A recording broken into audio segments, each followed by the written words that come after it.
الناس اتقوا الله حق تقاته ولا تموتن إلا وأنتم مسلمون.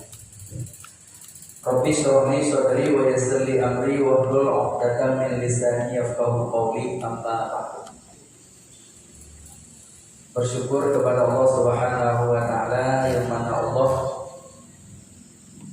pada maghrib yang mulia ini kita masih diizinkan olehnya untuk hadir berkumpul pada tempat yang sangat-sangat mulia ini dalam rangka sama-sama kita berubudiyah kepadanya, melaksanakan sholat maghrib secara berjamaah, kemudian melanjutkan pengajian kita di setiap habis maghribnya di malam ahadnya atau malam minggu. Insyaallah mudah-mudahan Allah selalu memberikan istiqomah kepada kita semua.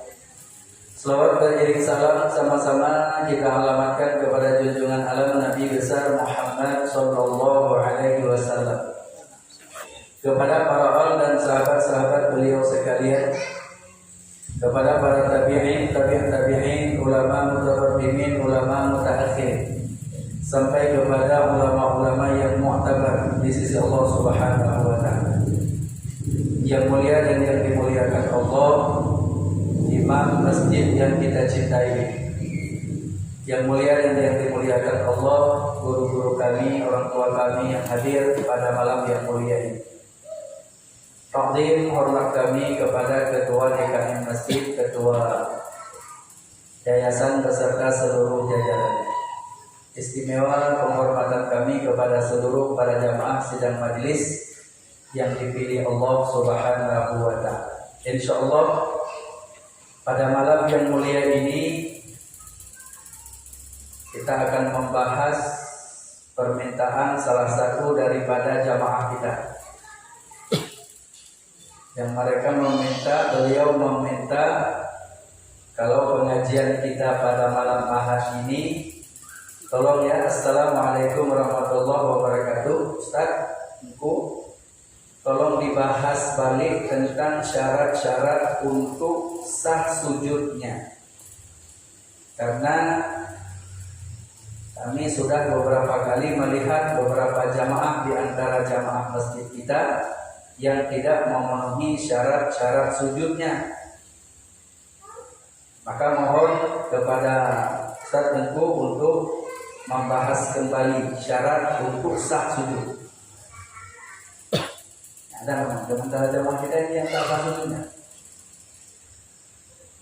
Maka perlu untuk kita hadirkan ulang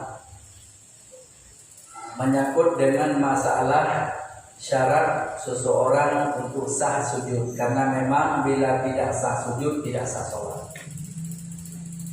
Jadi bila tidak sah sholat, maka dia di akhirat tetap masih dituntut. Maka insyaallah malam ini coba kita bahas ulang menyangkut dengan masalah syarat-syarat untuk sahnya sujud. Na'udzubillahi minasyaitonir rajim. Bismillahirrahmanirrahim. Faslun, bermula ini suatu pasal pada menyatakan tentang syarat-syarat sujud. Wa ghairi, dan sujudnya yang dimaksud di sini sujud di dalam sholat. Dan wa ghairi, makna wa ghairi, dan sujud di luar daripada sholat.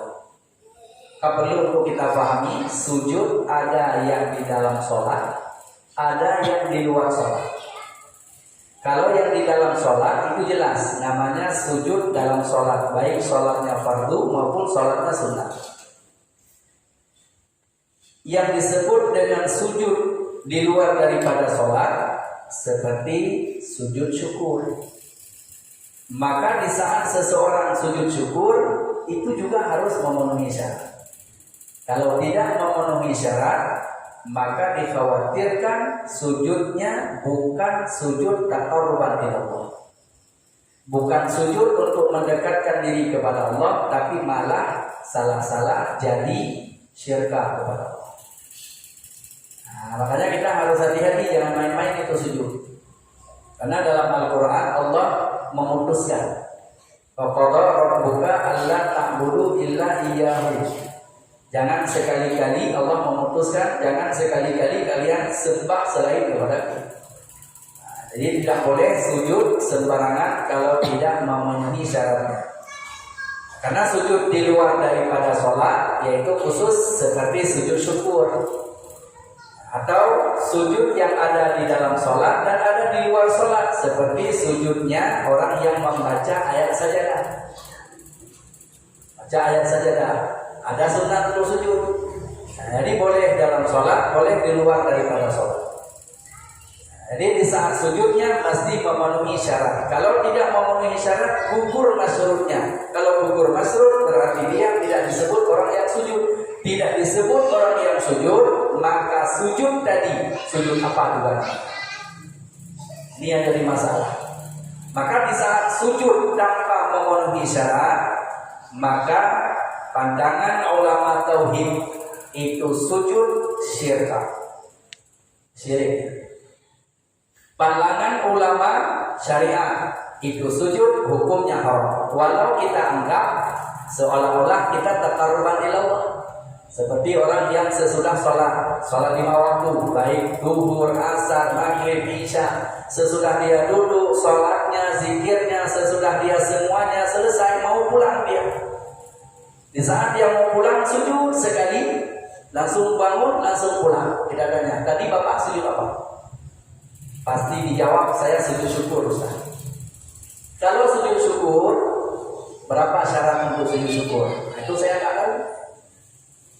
Ini yang jadi masalah. Maka sujud yang model seperti demikian itu bukan sujud syukur. Ini yang harus kita pahami. Karena kalau dia sujud syukur, boleh bersyukur atas ibadah namanya. Karena kita dipilih Allah, sudah salat berjamaah.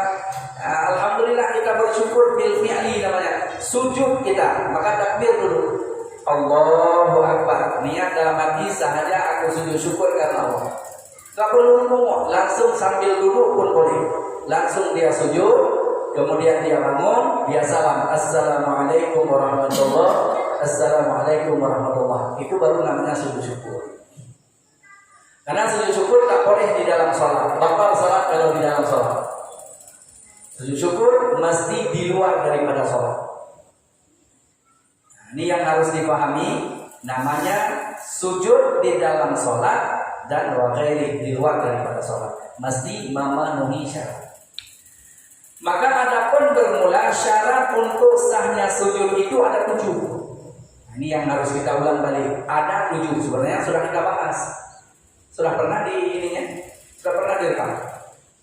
Belum ya? Maka malam ini harus direkam ulang. Nanti kalau ada yang minta lagi, ya ini langsung putarkan lagi. Jadi syarat untuk sahnya sujud ada 7. Al-awalu yang pertama, syarat untuk sahnya sujud wajib menghantarkan dahinya pada tempat sujud. Atas kaul yang mu'tamad, separuh dahi tertutup, separuh dahi terbuka masih sah sujudnya, karena dahinya masih dihitung terbuka. Ini atas kaul yang mu'tamad.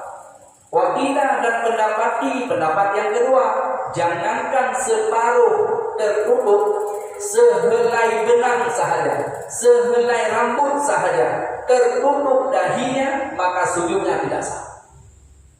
Ini pendapat ulama yang kedua. Pendapat ulama yang mu'tamad, makna mu'tamad jumhur para ulama mengatakan bila separuh dahi terbuka, separuh dahi tertutup masih sah.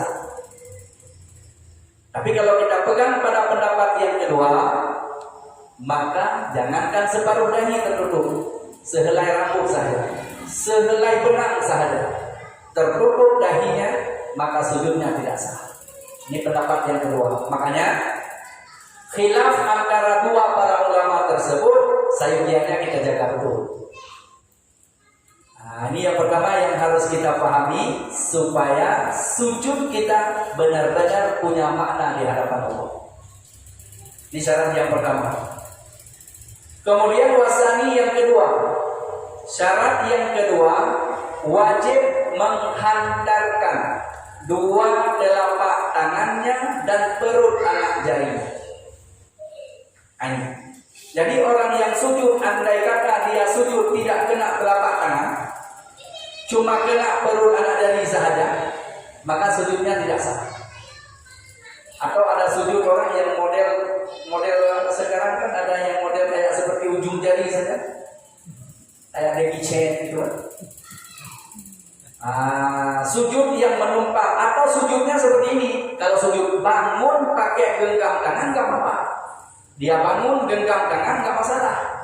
Tapi bila dia sujud dengan seperti ini, dia genggam sujudnya, maka itu tidak sah sujud karena tidak memenuhi syarat yang kedua.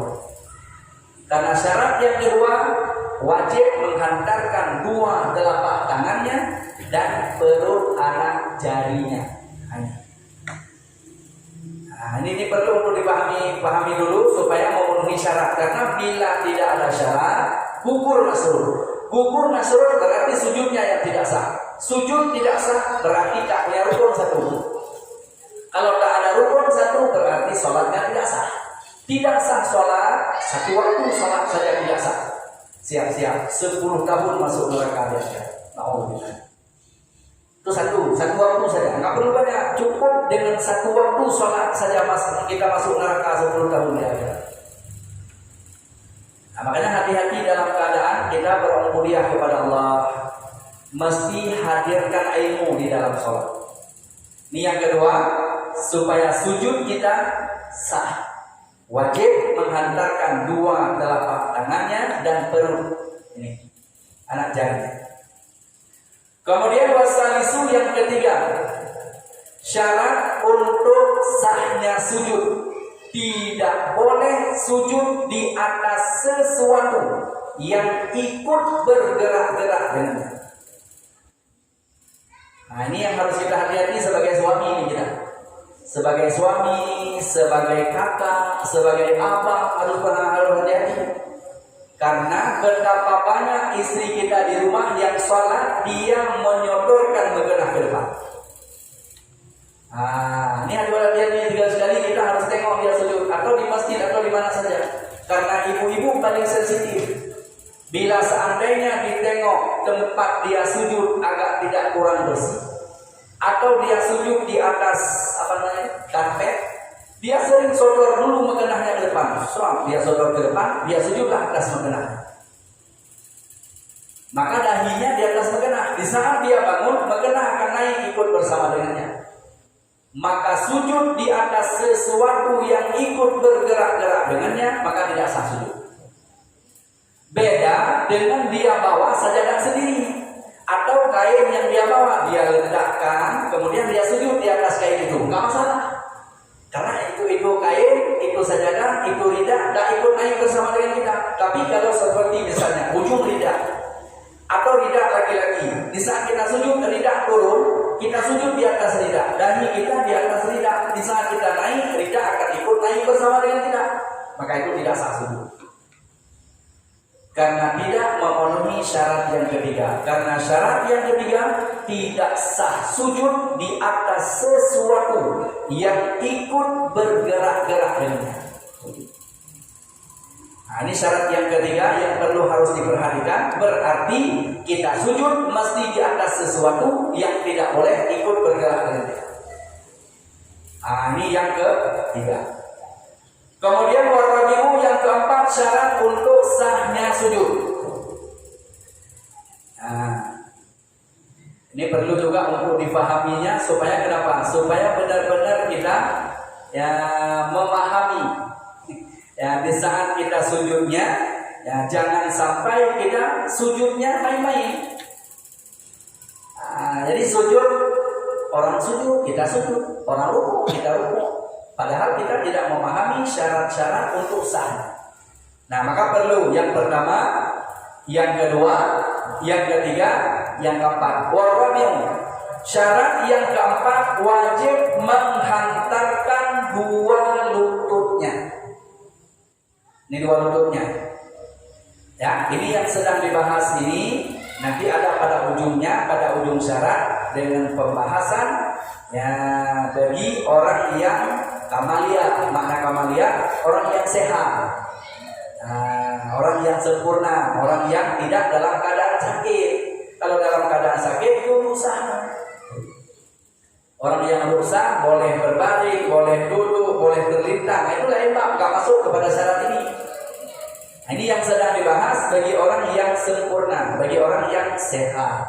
Maka syarat yang keempat mesti difahami oleh orang yang sujud. Syarat yang keempat wajib menghantarkan dua lututnya.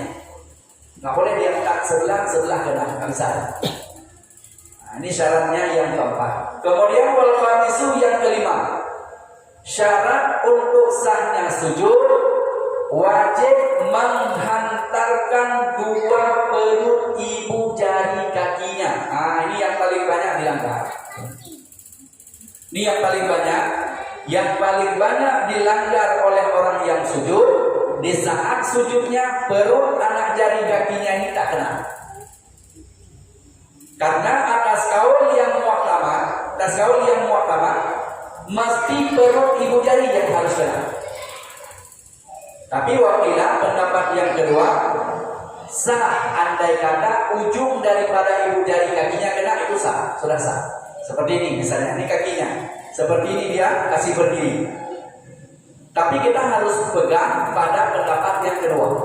Kalau pendapat yang pertama, pendapat yang kuat, mesti bisa dia sujud, ibu jari kakinya mesti harus kena. Yang 2 biji saja, yang ibu jari kaki saja. Sementara 1, 2, 3, dan 4 ini lagi itu sunnah haikal.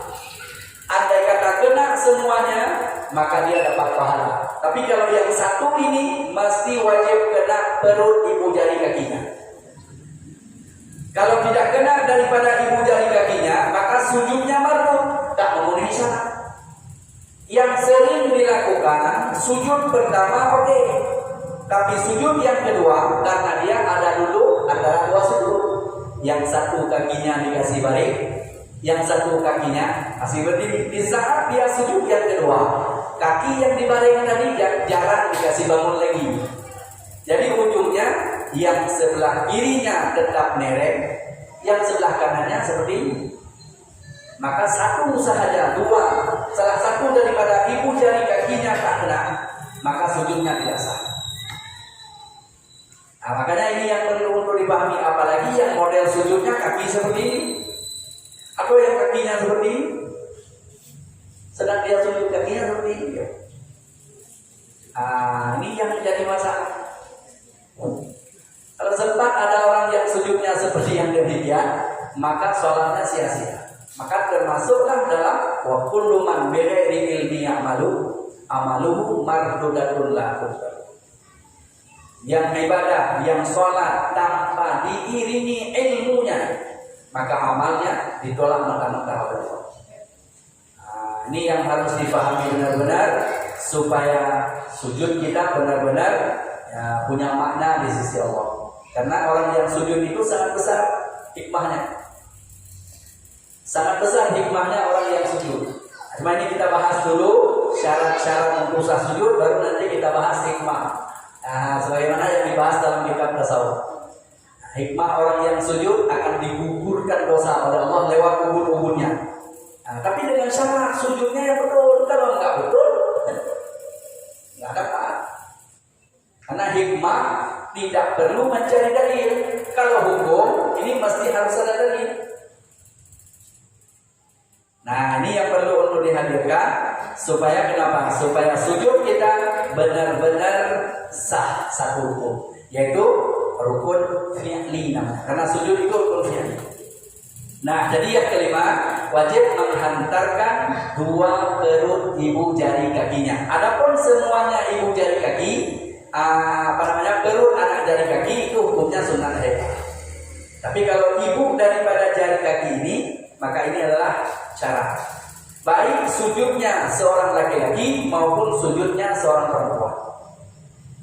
Cuma beda sujudnya seorang laki-laki yaitu dengan tiada berlapik. Sujudnya seorang perempuan itu di dalam kainnya atau tertutup auratnya. Tapi tetap ibu jari kakinya harus kena.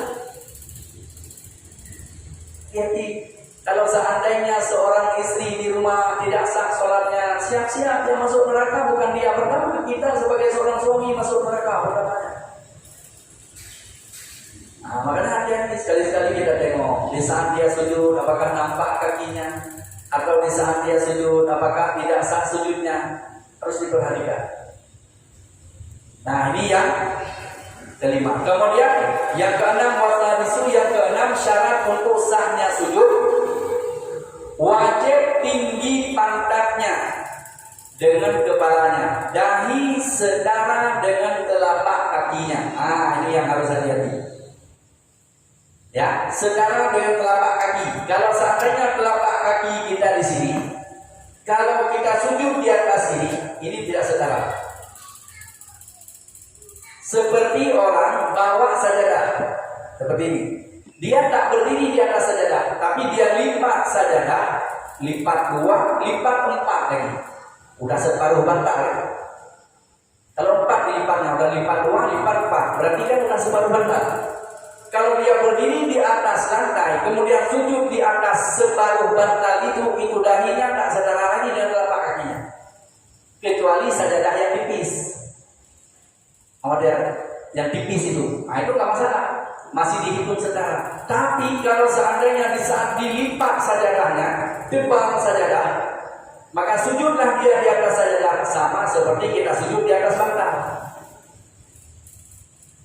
Berdiri di lantai, sujud di atas bantal, itu tinggi dahi dengan telapak kaki. Di saat sujud di hadapan Allah, tak ada beda di situ. Tak ada beda, punya pangkat, punya jabatan, punya kedudukan, tak ada, sama semuanya. Dahi dengan telapak kaki itu rata semuanya.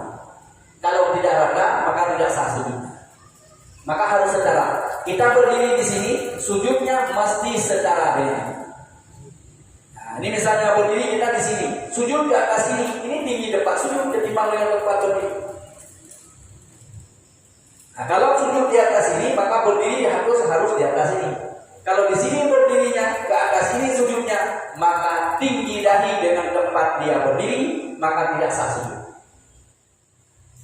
Ini yang harus diperhatikan baik-baik supaya kenapa memenuhi syarat yang keenam. Wajib setara dahi dengan telapak kakinya dan wajib tinggi pantatnya.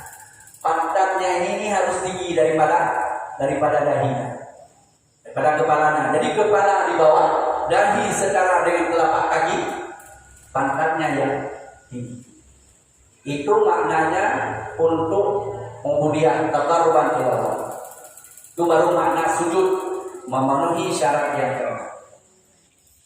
Ini yang harus diperhatikan baik-baik, syarat untuk sahnya sujud yang keenam.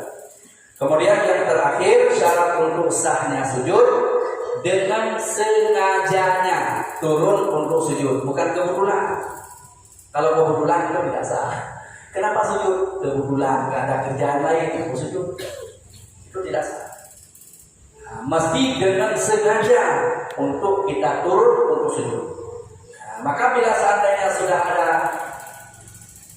kita turunnya dengan sengaja memang untuk kita sujud, maka itu memenuhi syarat yang ketujuh. Inilah 7 syarat untuk sahnya sujud. Maka bila sahnya sujud, maka Allah akan gugurkan dosanya orang yang sujud itu lewat ubun-ubunnya. Walau Allah mampu mengeluarkan dosa kita lewat apa saja, tetapi ini kan hikmah. Makanya jangankan di dalam sujud kita sholat biasa, jenazah saja. Anda sering kami sampaikan, jenazah saja, perempuan dengan laki-laki beda disuruh berlakukan. Ini contoh, ini laki-laki. Kalau jenazahnya laki-laki, maka di saat kita sholatkan jenazah laki-laki, sunnah kepala jenazah laki-laki ini, kepalanya bahu kiri imam. Ini bahu kiri imam. Misalnya kita ke sana, seperti ini. Ini kepalanya jenazah laki-laki, setara dengan bahunya imam. Berarti kemana bahu kirinya imam? Itulah kepalanya. Kalau perempuan, bahunya kanan imam. Ini kepala jenazah perempuan. Ada hikmah masing-masing. Karena Allah gugurkan dosanya perempuan dengan dosa laki-laki itu beda. Beda Allah gugurkan dosanya. Maka perlu untuk diperhatikan supaya sujud kita benar-benar punya makna di sisi Allah. Allah akan gugurkan dosa kita lewat ubun-ubun kita di saat kita sujud, maka sujudnya mesti harus benar. Makanya disebut Salat mencegah perbuatan keji dan perbuatan munkar. Inna sholata tanha 'anil fahsya'i wal munkar. Salat yang benar-benar sah menurut agama pasti terpelihara dari perbuatan keji dan perbuatan munkar. Nah, tapi kalau seandainya tidak sah, bagaimana terpelihara? Salat saja tidak sah. Kenapa tidak sah? Banyak. Gara-gara kita tidak memenuhi syarat di saat sujud, gara-gara kita tidak memenuhi syarat di saat kita membaca Fatihah. Nah, ini yang harus diperhatikan baik-baik, saudara-saudariku, supaya benar-benar ubudiyah kita, sholat kita benar-benar punya makna di akhirat nantinya. Karena ibadah di akhirat yang diperiksa sesudah diperiksa syahadat, tidak diperiksa yang lain. Enggak ditanya bagaimana hajimu, enggak ditanya bagaimana puasamu, bagaimana zakatmu, enggak ditanya itu. Yang ditanya sholatmu. Nah, maka kalau seandainya sholat kita oke, maka insya Allah kita akan mendapat kemenangan. Makanya perhatikan baik-baik menyangkut dengan masalah sholat. Dan sholatlah kita sebagaimana Rasul sholat, sallu kama ra'aitumuni usolli. Sholatlah kalian sebagaimana kalian melihat aku sholat. Cuma kita kan gak melihat Rasul sholat. Yang melihat Rasul sholat siapa? Para sahabat. Sahabat dilihat oleh tabi'in. Tabi'in dilihat oleh tabi'in. Tabi'in dilihat oleh ulama mutaqaddimin. Ulama mutaqaddimin dilihat oleh ulama mutaakhirin. Ulama mutaakhirin dilihat oleh ulama mu'tabar. Nah, maka belajarlah kita pada guru-guru kita, disebut dengan ulama mu'tabar. Nah, ini yang perlu untuk dihadirkan supaya kenapa? Karena Allah benar-benar menggugurkan dosa bagi orang yang sujud. Dan hikmah Allah gugurkan dosa seperti jangankan masih hidup, sudah meninggal saja. Seperti yang kita bahas tadi ya. Dan disunahkan walau sah andai kata ada jenazah laki-laki kah perempuan kah sama kepalanya diletakkan ke sana, semua kepala ke sana, boleh, tidak ada masalah, sah-sah saja. Salat jenazah tetap sah. Tetapi hikmah untuk si mayat tidak dapat. Hikmah untuk, karena jenazah ini tak butuh lagi mobil mewah dia. Jenazah tak butuh lagi emas, berlian, rumah megah, tak butuh lagi dia. Yang dia harapkan adalah pengampunan. Dari siapa dia harapkan pengampunan? Dari kita sebagai saudaranya muslimin muslimat. Maka apabila ada jamaah di belakang yang sholat jenazah 40 orang, maka di saat kita Allahumma ighfir lahu warhamhu wa'afihi wa'fu anhu, salah satu dari 40 orang pasti Allah ijabah satu. Makanya apabila kita berkumpul 40 orang, salah satu dari 40 ini pasti ada yang diterima doa Allah. Cuma lewat siapa? Itu yang kita tak tahu. Cukup satu saja Allah terima doanya, sudah diampuni dosa jenazah. Makanya boleh wasiat. Boleh wasiat kepada keluarga, kepada istri, kepada anak. Boleh wasiat. Kalau seandainya aku meninggal nanti, kalau belum cukup 40 orang yang sholat di belakangnya, jangan sholat dulu. Suruh cari dulu orangnya. Suruh cari dulu orang dan sah bayar ujrah. Bayar ujrah. Pergi sana sebentar sholat orang tuamu, pergi sana sholat sebentar kawanku. Nah ini ujrahnya. Boleh sah kasih ujrah. Itu bukan solo, jangan salah paham nanti. Kan solo itu.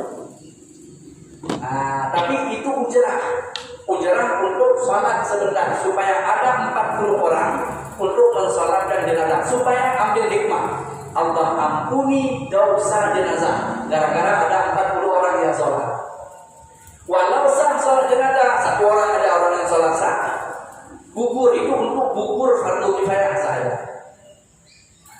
Ini yang perlu untuk dihadirkan, karena Allah gugurkan dosa jenazah laki-laki lewat ujung kakinya. Nah ini kepala jenazah laki-laki ke bahu kiri imam. Ini kalau anda kata kiblatnya ke sana. Dan sunat berdiri bagi seorang imam setara dengan bahunya laki-laki, jenazah laki-laki. Kenapa? Karena jenazah laki-laki dosanya di atas pundaknya semua. dosa istrinya, dosa anaknya, dosa, semuanya dosa di atas pundaknya. Makanya perlu untuk kita gugurkan dosa di atas pundaknya dengan salam imam yang pertama. Pastikan ada jamaah di belakang 40 orang. Allah gugurkan dosa jenazah laki-laki lewat ujung kakinya. Walau Allah mana saja ingin menggugurkan dosanya sah-sah saja, tapi ini hikmah. Kalau perempuan balik seperti ini, kepalanya ke sebelah kanan, sebelah kanannya imam. Dan sunat berdirinya seorang imam sedara dengan pinggangnya seorang perempuan, pinggulnya. Dan Allah gugurkan dosa seorang perempuan itu lewat ubun-ubunnya. Salam pertama, Assalamualaikum warahmatullahi. Allah gugurkan dosa si perempuan ini lewat ubun-ubunnya. Kenapa sunnah berdirinya secara dengan pinggul? Karena perempuan yang paling banyak dosa antara pinggangnya dengan kepalanya. Itu yang paling banyak dosa perempuan, pinggang sampai kepala. Makanya disunnahkan berdiri seorang imam secara dengan pinggangnya. Allah gugurkan dengan syarat di belakang ada 40 jamaah di saat kita sholat. Makanya pastikan boleh wasiat, tidak ada masalah, itu sah wasiat. Pastikan ya, kalau seandainya nanti aku meninggal, pastikan orang yang sholat lebih daripada 40 sah wasiat, tidak ada masalah. Semoga panjang umur semua. Ya, seperti itu. Jadi ini penting untuk kita hadirkan. Dan bila kita sudah digugurkan dosa oleh Allah, maka jadilah kita orang yang lepas daripada dosa, maka selamatlah kita nanti di akhirat. Tapi bila seandainya kita termasuk orang membawa dosa, ya tujuh minat dunia, keluar dalam dunia ini membawa dosa, maka dosa itulah di akhirat nanti yang akan dihukum kita. Dengan sebab dosa itu. Makanya selalu kita berdoa, Allahumma inna nas'aluka salamatan fid din wa afiatan fil jasadi wa ziyadatan fil ilmi wa barakatan fil rizqi wa taubatan qabla al-maut. Taubat sebelum meninggal. Karena orang yang taubat sebelum meninggal, Rasul sebagai jaminan abdahibu minaz zambi kama zambala. Orang yang taubat dari dosa sama seperti orang yang tidak berdosa. Ini yang perlu untuk kita hadirkan. Syarat untuk sahnya sujud ada 7, dan 7 ini satu pun tidak boleh ada yang gugur. Kalau ada yang gugur, maka tidaklah sah sujudnya. Tidak sah sujud, tidak sah sholat. Karena kita harus paham rukun sholat secara ijmali ada 13. 5 rukun qauli, 7 rukun fi'li, 1 rukun qalbi. Jadi jumlah ada 13. Salah satu daripada rukun fi'li adalah sujud. Maka bila seandainya sujudnya tidak sah, maka sholatnya yang tidak sah. Tidak sah sholat, satu waktu saja tidak sah sholat, maka 10 tahun masuk neraka nanti di akhirat. 10 tahun neraka, 10 tahun akhirat. Coba bayangkan, 1 hari di akhirat. Khilaf para ulama. Sebagian ulama mengatakan 1 hari di akhirat laksana hidup kita di dunia 10 tahun. 10 tahun hidup di dunia, hidup di akhirat baru 1 hari. Kalau 10 tahun akhirat, coba bayangkan.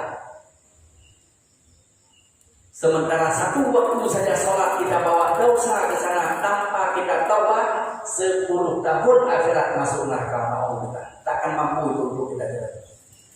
Makanya berdoalah kita kepada Allah, mudah-mudahan Allah berikan kepada kita orang yang taubat qoblal maut, sebelum kita dipanggil oleh Allah Subhanahu wa taala. Sebelum berapa menit lagi bro? 15 menit lagi. Masih ada kesempatan untuk kita beri kesempatan untuk bertanya. Ada yang ingin bertanya? Baik menyangkut dengan masalah sujud atau di luar daripada sujud. Ada yang ingin bertanya? Ya, silakan. Waalaikumsalam warahmatullahi wabarakatuh.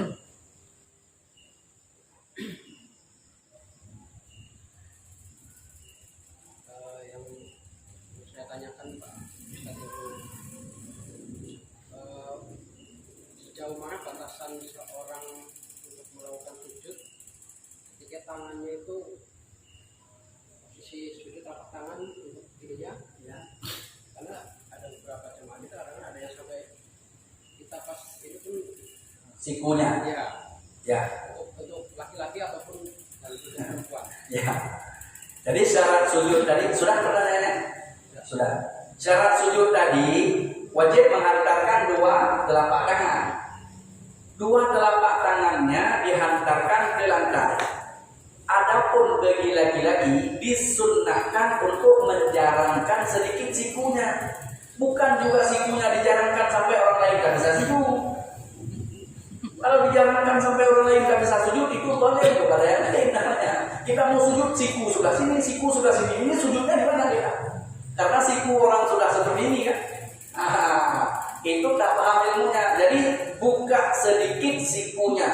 Kalau bagi laki-laki setara ujung tempat dia sujud ini setara dengan bahu. Telapak kanan ini di saat dia sujud setara dengan bahunya. Ini sunnah. Karena ada juga orang sujud yang kanannya lewat kepala masalah. Ada model orang yang sujud lewat kepala.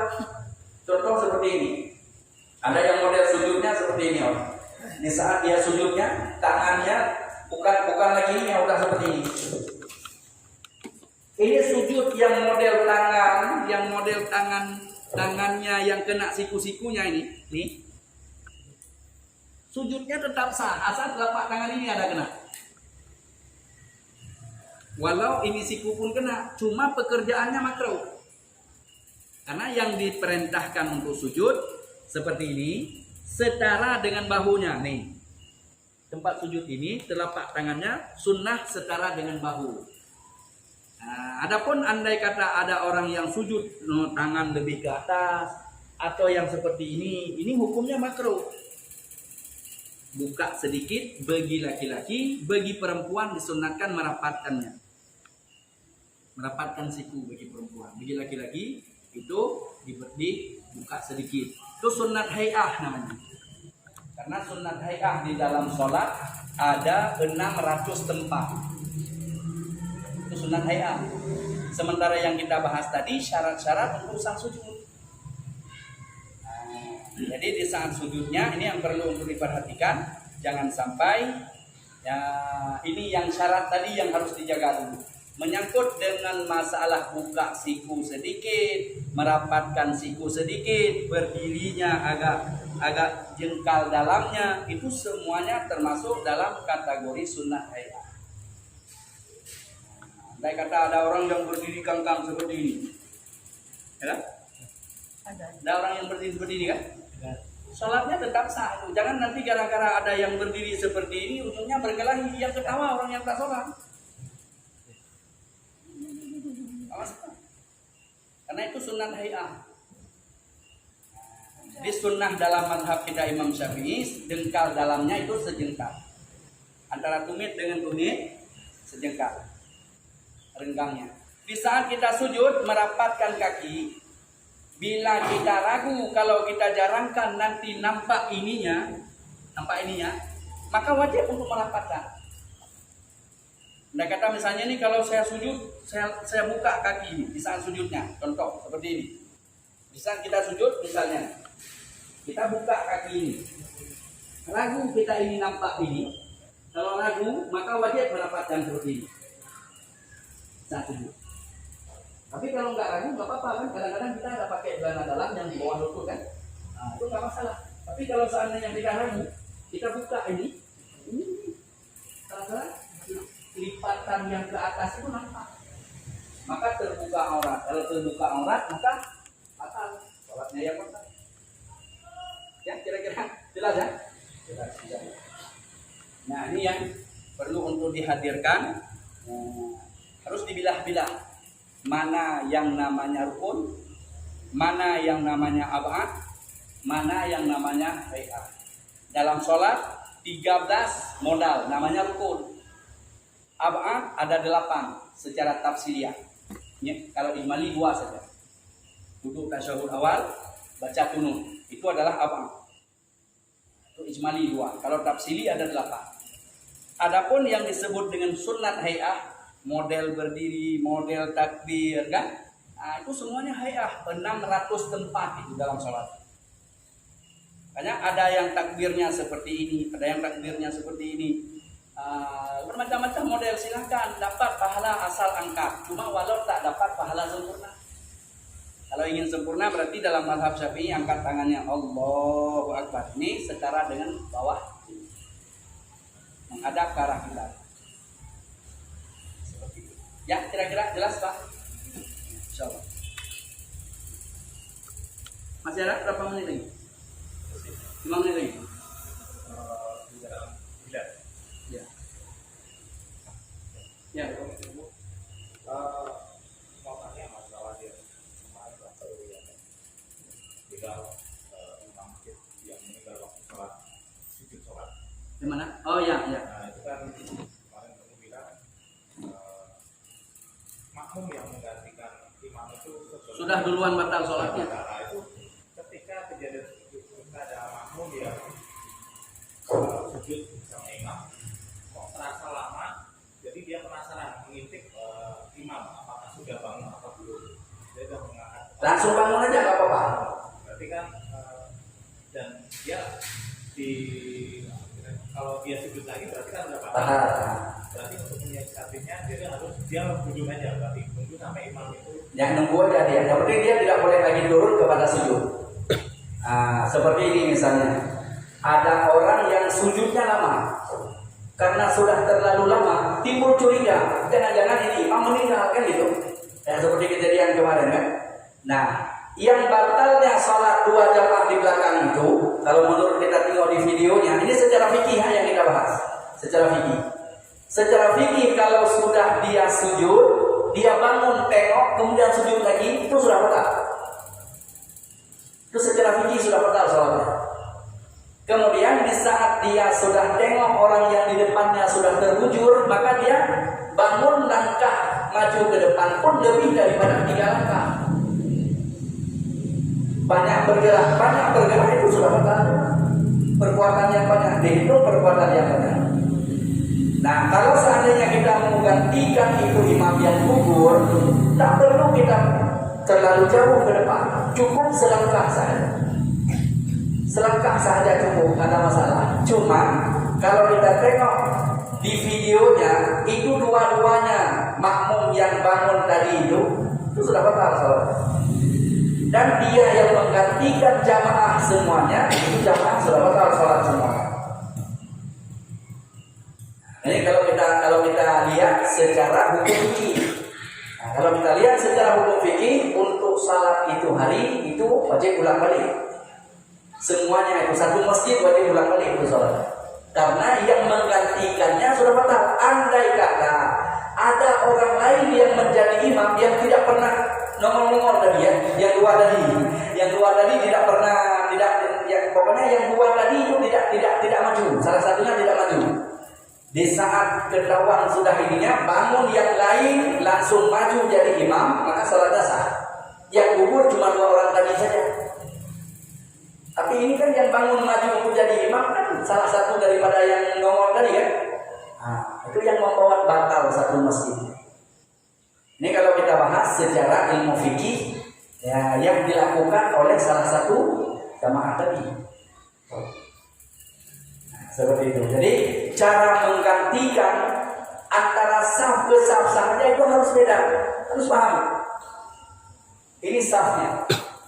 Kita mau ganti saf yang ke depan. Ini kita berdiri. Ini saf ke depan. Sudah kosong saf di depan. Kita langsung mau ganti 1, 2, 3. Sampai di sini batal sholat kita. Karena kita sudah dihitung 3 langkah. Ini kita berdiri di sini. Di depan sudah kosong. Orang sudah gugur. Langsung kita 1, 2. Sampai ke sini batal sholat kita. Sampai ke sini kita udah nggak ada lagi sholatnya. Udah batal. Kalau kita mau gantikan orang yang di depan, langkah dulu 1, 2. Ini baru dihitung 2 ini. Tapi rukuk di sini nggak apa-apa, rukuk aja. Sami Allah liman hamidah. Baru langkah 1, 2. Berarti dihitung kita 2 langkah.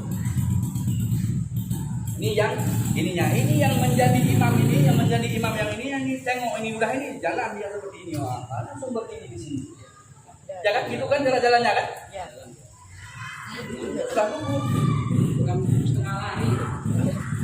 Seperti ini dia. Dia tengok ini sudah tertuju langsung dia lari ke sini. Langsung di sini begini. Ya kan? Seperti itu. Nah, secara hukum fikih, kalau seandainya kita melihat gerak seperti yang demikian, sudah batal. Sudah batal. Kalau dia yang menggantikannya sudah batal, berarti semua dalam masjid itu sudah batal sholatnya.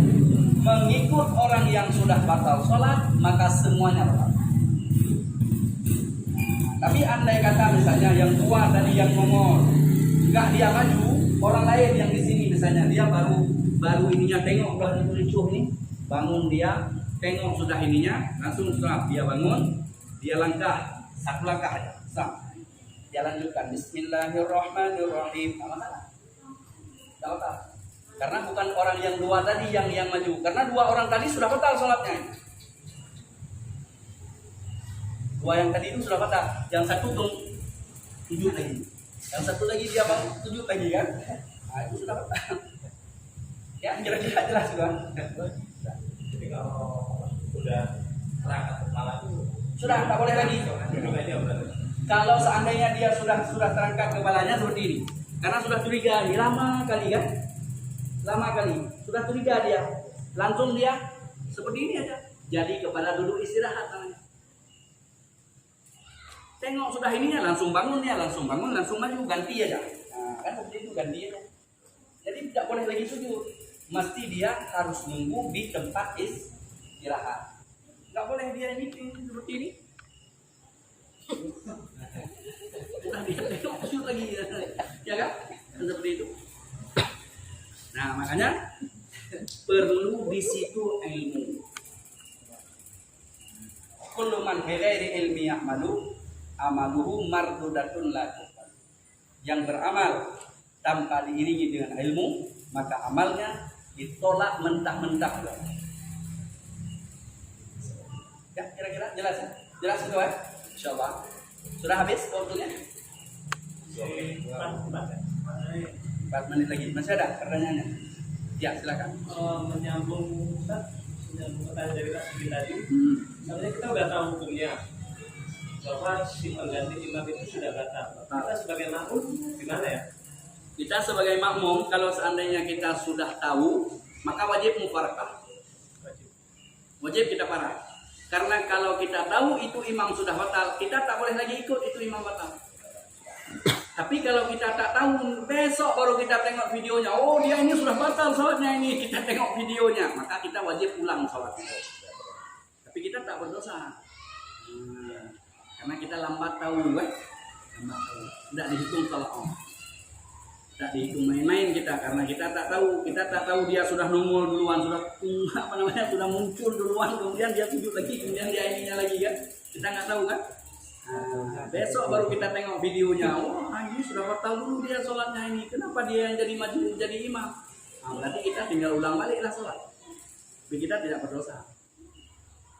Jadi secara hukum fikih, orang yang sudah batal sholat menjadi imam, maka semua yang di belakang ikut batal. Yang di belakang ikut batal semuanya. Kita sangkut lagi balik kepada orang yang sudah batal, tak bisa. Karena orang yang sudah meninggal ini husnul khatimah, dia meninggal dalam sholat, ya kan? Nah, orang hebat itu, bukan orang main-main itu orang yang meninggal dalam sholat itu orang hebat itu. Meninggal orang yang dicemburui oleh para malaikat adalah meninggal orang dalam sholat. Malaikat aja cemburu, yang malaikat itu tak pernah berusaha cemburu kepada orang yang meninggalnya sedang dalam keadaan sholat. Itu yang perlu untuk dihajar. Ya, kira-kira jelas ya, Pak? Ya, jelas ya?